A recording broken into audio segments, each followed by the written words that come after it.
ప్రకాశం barrage boat ప్రమాదానికి సంబంధించి AP హోంమంత్రి వంగలపూడి అనిత మాట్లాడారు. ఏం మాట్లాడారు ఒకసారి చూద్దాం.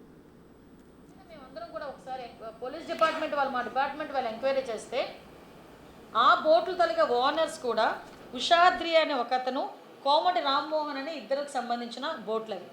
వాళ్ళిద్దరూ ఏంటి అసలు వాళ్ళంటే ఈ బోట్లకి కూడా వైఎస్ఆర్సీపీ కలర్స్ ఉన్నాయి. అసలు సాధారణంగా వైఎస్ఆర్సీపీ కలర్స్ ఎందుకు ఉన్నాయని దాని కోణంలో మేము ఆలోచించుకుంటే వాళ్ళు నందిగామ సురేష్ ఎవడైతే ఎక్స్ ఎంపీ ఉన్నాడో ఆ నందిగామ సురేష్ తాలూకా ఇసుక లూటీకి వాటికి ఏంటంటే వైఎస్ఆర్సీపీ రంగులు ఉంటే ఇంకా వాడిని ఎవడు ముట్టుకోక్కర్లే, అంటే ఒక ఏదో పేటెంట్ రైట్ ఇచ్చేసినట్టే. కాబట్టి దానికి వైఎస్ఆర్సీపీ రంగులు వేసుకొని అందులో ఇసుక బిజినెస్ అన్నది చేశారు. ఆ బోట్లు తీసుకొచ్చి ఇక్కడ మళ్ళీ ఈ విధ్వంసం సృష్టించడానికి అవే బోట్లను తీసుకొని వచ్చారు. ఈ ఉషాద్రి అదేవిధంగా కోమటి రామ్మోహన్ ఇద్దరు కూడా ఎవరైతే తలసిల రఘురామ్ ఆయన ఎమ్మెల్సీ, వైఎస్ఆర్సీపీ ఎమ్మెల్సీ, ఆయన ప్రోగ్రామ్ కోఆర్డినేటర్, మొత్తం తాడేపల్లి ఆ ఏరియా అంతటికీ కూడా ex chief minister Jaganmohan Reddy తాలూకా ప్రోగ్రామ్ కోఆర్డినేటర్, ఆయన తాలూకా బంధువులది ఈ బోట్. అదేవిధంగా నందిగాం సురేష్ ఎవరైతే ఉన్నారో ఎక్స్ ఎంపీ, అతని తాలూకా అనుచరులది ఈ బోట్స్.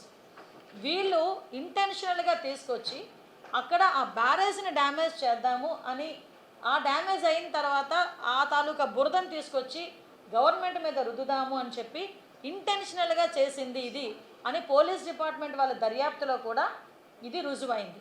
దీని మీద ఎలాంటి కోణం ఉంది ఇప్పుడు సుమారుగా మీరు అబ్జర్వ్ చేసుకుంటానండి, దగ్గర 16 టన్నులున్న ఆ ఒక్కొక్కటి కూడా మనకి మనకి కౌంటర్ వెయిట్కి తగిలినాయో ఆ కౌంటర్ వెయిట్స్ని కూడా 8 లక్షల క్యూసిక్ వాటర్ తగ్గినంత వరకు కూడా కౌంటర్ వెయిట్లు మనం ఏం చేయలేం.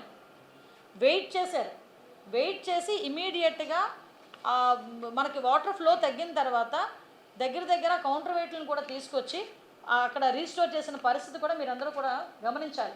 ఎక్కడ కూడా ప్రకాశం బ్యారేజ్కి ఇబ్బంది పడకూడదు అని చెప్పి ఇమీడియట్గా గౌరవ చంద్రబాబు నాయుడు గారు ఆదేశాలు జారీ చేస్తే ఇరిగేషన్ డిపార్ట్మెంట్ వాళ్ళు దాని మీద ప్రత్యేకమైన దృష్టి పెట్టి ఆ కౌంటర్ వెయిట్స్ కూడా ఇమీడియట్గా వేయించిన పరిస్థితి కూడా మీ అందరికీ కూడా తెలియాలి. అంటే ఒక్కొక్క కౌంటర్ వెయిట్ కాస్ట్ ఈ టైంలో కౌంటర్ వెయిట్ తాలూకా కాస్ట్లు కూడా మనం ఒకసారి ఆలోచించుకోవాలి. అంటే ఎంత కాస్ట్ అయినా ప్రాబ్లం లేదు, ప్రజలకు ఇబ్బంది కలగకూడదు అని చెప్పి ఇమీడియట్గా అక్కడికి తీసుకొచ్చే కౌంటర్ వెయిట్లను కూడా రీస్టోర్ చేసిన పరిస్థితి కూడా మనందరం కూడా చూసాం. రాత్రి పగలు పనిచేశారు. అంటే ఇక్కడ అదే కనుక ఒక్కసారి ఊహించుకుంటేనే, నేను అక్కడ ప్లేస్లో ఉన్నానండి, 11.4 క్యూసెక్ వాటర్ వచ్చిన తర్వాత బోర్డర్ లైన్లో 50,000 క్యూసెక్ వాటర్ కనుక మళ్ళీ వస్తే పరిస్థితి ఏంటనేది మేమందరం ఆలోచించుకొని ప్రతి డిపార్ట్మెంటు, ఐఏఎస్ ఆఫీసర్లు, ఐపీఎస్ ఆఫీసర్లు, కింద స్థాయి ఆఫీసర్ దగ్గర నుంచి కార్యకర్తల వరకు, ఎన్డీఏ కూటమి కార్యకర్తలు అందరూ కూడా మేమందరం ఎలర్ట్గా ఉంటే బయటకు వచ్చి ప్రజల్ని రెచ్చగొట్టే తీరులో మాట్లాడి అలా చేశారు ఎలా చేశారు అని చెప్పడం ఒక ఎత్తు అయితే, ఈ ప్రకాశం బ్యారేజ్ని డ్యామేజ్ చేయాలి అని చెప్పి అంత వెయిట్ ఉన్న బోట్లు ఎందుకు వదలాలి? ఈ రోజు వరకు కూడా ఆ బోట్లు మావి అని కానీ, బోట్లు ఇలా పోయినాయి అని కానీ ఒక కంప్లైంట్ కూడా రాదు. డిపార్ట్మెంట్ వాళ్ళ ఇన్వెస్టిగేషన్లో పలానా వ్యక్తులది బోట్లు అని చెప్పి వచ్చినాయి తప్పించి వాళ్ళెవరు కూడా బయటకు వచ్చి కనీసం ఇది మా బోట్లని కూడా వాళ్ళు చెప్పే పరిస్థితి కూడా కాలేదు. 67, 68, 69 గేట్లు అయితే పూర్తిగా కూడా మనకి దెబ్బతినే పరిస్థితి. అంటే ఎంత విధ్వంసం చేయటానికి వీళ్ళు పూనుకున్నారో, వీళ్ళ తాలూకా నైజం ఎలా ఉందో ఒకసారి ఆలోచన చేసుకోవాలి. అంటే ఒక క్రిమినల్ మైండ్ ఉన్న వ్యక్తి రాజకీయాల్లో ఉంటే ప్రజల కోణంలో ఆలోచించడు, కేవలం అతని తాలూకా వ్యక్తిగత అవసరాల గురించి మాత్రమే ఆలోచిస్తాడని చెప్పడానికి ఇదొక పెద్ద ఉదాహరణ. ఇంతవరకు చూసాం, జగన్మోహన్ రెడ్డి అనేవాడు 16 నెలలు జైల్లో నుంచి వచ్చాడు, క్రిమినల్ బ్యాక్గ్రౌండ్ అయినప్పటికీ కూడా 2019లో ప్రజలు ఆశీర్వదించి సీఎం పొజిషన్లో కూర్చోబెట్టారు. ఆ తర్వాత కూడా అతను చేసిన పనులు బట్టి, అతను చేసిన అవినీతి పరిస్థితిని బట్టి, అతని సైకాలజీ, అతని మైండ్ సెట్ బట్టి ప్రజలందరూ కూడా మళ్ళీ 11కే అతన్ని కన్ఫైన్ చేశారు, 11 సీట్లకి కన్ఫైన్ చేశారు.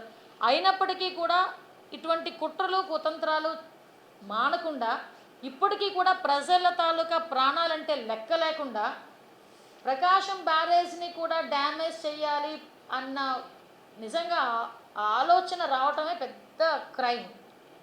అటువంటి వాడిని నిజంగా దేశద్రోహం కేసు కింద ముందు కేసు ఫైల్ చేయాల్సింది జగన్మోహన్ రెడ్డి మీద.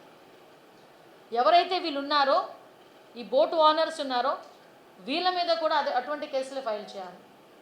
ఎప్పుడో మేము వాళ్ళు అధికారంలో ఉండేటప్పుడు నాకు తెలిసి 2-3 మీద దేశద్రోహం కేసు పెట్టారు. దేనికి దేశద్రోహం కేసు పెట్టారు? మన రఘురామకృష్ణరాజు గారు వాళ్ళ మీద దేశద్రోహం కేసు పెట్టారు. ఎందుకు?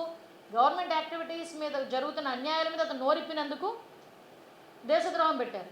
అరే నువ్వు ఏకంగా బ్రిడ్జినే కోలగొట్టడానికి రెడీ చేసావు, బ్యారేజ్నే కోలగొట్టడానికి రెడీ అయిపోయావు నీ మనుషుల చేత, నీ గూండాల చేత. మరి నీ మీద ఎటువంటి కేసు పెట్టాలి? అసలు సొసైటీలో తిరిగి అర్హత ఉందా జగన్మోహన్ రెడ్డికి? ఈరోజు దీని మీద ఇన్ని రోజుల వరకు ఎందుకు మాట్లాడలేకపోతున్నాడు? అసలు అదే కనుక జరిగితే కనుక కృష్ణా గుంటూరు జిల్లాల పరిస్థితి ఏంటి? నామరూపాలు లేకుండా సందులో కలిసిపోయారు. అసలు ఇంత పెద్ద ఉపద్రవానికి కావాలని చేయడానికి ముందుకు వచ్చి దాన్ని ఇంకా లక్ కాబట్టి ఎక్కడో దేవుడు ఉన్నాడు కాబట్టి ఆ రోజు అందరూ సేవ్ అయ్యారు. లేకపోతే జరిగే ప్రమాదాన్ని ఊహించుకుంటేనే చాలా భయం వేసే పరిస్థితి ఈరోజు కనిపిస్తూ ఉంది. ఒకటే మేము చెప్తున్నామండి, ఇటువంటి సిచ్యువేషన్స్ని అంటే దాన్ని కూడా మనం రీస్టోర్ చేయడం కూడా మనం క్లియర్గా 45 గంటల్లోనే హైదరాబాద్ నుంచి పెద్ద పెద్ద కౌంటర్ వెయిట్లను తీసుకొచ్చి ఎక్కడైతే దెబ్బతిన్నాయో అక్కడ క్లియర్ వెంటనే ప్రభుత్వం కూడా రీస్టోర్ చేసిన పరిస్థితి కూడా కనిపించింది. ఎందుకు ఈ మాట చెప్తున్నానంటేనండి, మేము ఏదో రాజకీయంగా మాట్లాడతాం, రాజకీయంగా 5 సంవత్సరాలు ఉంటారు, 5 సంవత్సరాలు అవన్నీ పక్కన పెట్టండి, అవన్నీ కూడా. కానీ ప్రజల ప్రాణాలు, ప్రజలు ఉంటేనే ఈరోజు రాజకీయ నాయకులుగా మనందరం కూడా ఉండేది. ఆ ప్రజలు ఓట్లేస్తేనే మనం అధికారంలోకి వచ్చేది. ఆ ప్రజలకి న్యాయం చేయకపోతే పక్కన పెట్టండి, కనీసం అన్యాయం చేయకూడదని ఆలోచన రావాల్సిన పరిస్థితి కూడా ప్రతి రాజకీయ నాయకులకి ఉండాలి. ఒక క్రిమినల్ మైండ్ సెట్, క్రిమినల్ని బయటకు తీసుకొచ్చి ఒక రాజకీయ నాయకుడిని చేసి ఒక ఎక్స్ సీఎంని చేస్తే ఈరోజు పరిస్థితులు ఎలా ఉన్నాయంటే అతను రాజకీయంగా యాక్టివ్గా ఉండి ఈరోజు ప్రజలకి అందుబాటులో ఉండాల్సిన పరిస్థితి పక్కన పెట్టి ప్రజల్ని ఇబ్బంది పెట్టి తద్వారా గవర్నమెంట్ని కార్నర్ చేయాలి అనుకున్న దురుద్దేశం కలిగిన వ్యక్తిని ఈ జగన్మోహన్ రెడ్డిని ఏం చేయాలో ప్రజలు కూడా నిర్ణయించుకోవాల్సిన అవసరం ఉంది. ఈరోజు 11 సీట్లకి ఇంకా ప్రజలు కన్ఫైన్ చేసినా కూడా ఇంకా బుద్ధి రాకుండా ఈ చంద్రబాబు నాయుడు గారు చేస్తున్న మంచి పనుల్ని ఎలాగోలాగా దాన్ని డ్యామేజ్ చేయాలి అని ఒకే ఒక ఉద్దేశంతో ఈరోజు ప్రకాశం బ్యారేజ్ విషయంలో ఈ బోట్లను వదిలేరంటే, అన్ని 40-50 టన్నులు ఉన్న బోట్లను వాళ్ళు పంపించగలిగారంటే నిజంగా వాళ్ళ తాలూకా నాకైతే కొన్ని సందర్భాల్లో మాటలు కూడా రావట్లేదు. అంటే వాళ్ళని ఏ రకమైన క్రిమినల్స్ అనాలో అర్థం కాదు. చాలామందిని చూసాం, ఉగ్రవాదులు అంటాం, మిలిటెంట్ అంటాం, నక్సలైట్లు అంటాం, రకరకాల పేర్లు ఉపయోగిస్తాం. కానీ వీళ్ళని ఏ రకంగా చేయాలి? ఇంక దేశద్రోహుల కింద ఆలోచించుకోవాలి. అంటే ఇటువంటి వ్యక్తులు సొసైటీలో ఉండడానికి, రాజకీయాల్లో ఉండడానికి ఎలాగో అర్హత లేదు, కనీసం సొసైటీలో ఉండేదానికి కూడా అర్హత లేదు. సీఎం కుర్చీలో కూర్చోవడానికి సొంత బాబాయిని చంపించేసిన తర్వాత కూడా నోరు మెదపలేదు. తనకి తనే వేరే వాళ్ళ చేత కత్తికాట్లు పెట్టించుకుంటాడు, కోటి కత్తికాట్లు పెట్టించుకుంటాడు. మళ్ళా సీఎం కుర్చీలో కూర్చోడానికి గులకరాయ వేషాలు వేసాడు. అన్నీ వేసినా కూడా ఇంకా ఏమీ అతను వర్కౌట్ అవ్వకపోయేసరికి ఈరోజు వచ్చిన ఫ్లడ్ సిచ్యువేషన్ని కూడా కనీసం మానవతా కోణంలో ఆలోచన చేసుకోకుండా కనీసం అతని తరపున ఒక పులిహోర పొట్లం కూడా తీసుకొచ్చి ఎవరికి కూడా పెట్టే పరిస్థితి లేకుండా మళ్ళా తిరిగి ఆ ప్రజలందరినీ ఇబ్బంది పెట్టే పరిస్థితికి తీసుకొచ్చాడంటే, ఇబ్బంది పెట్టాలని చూశారంటే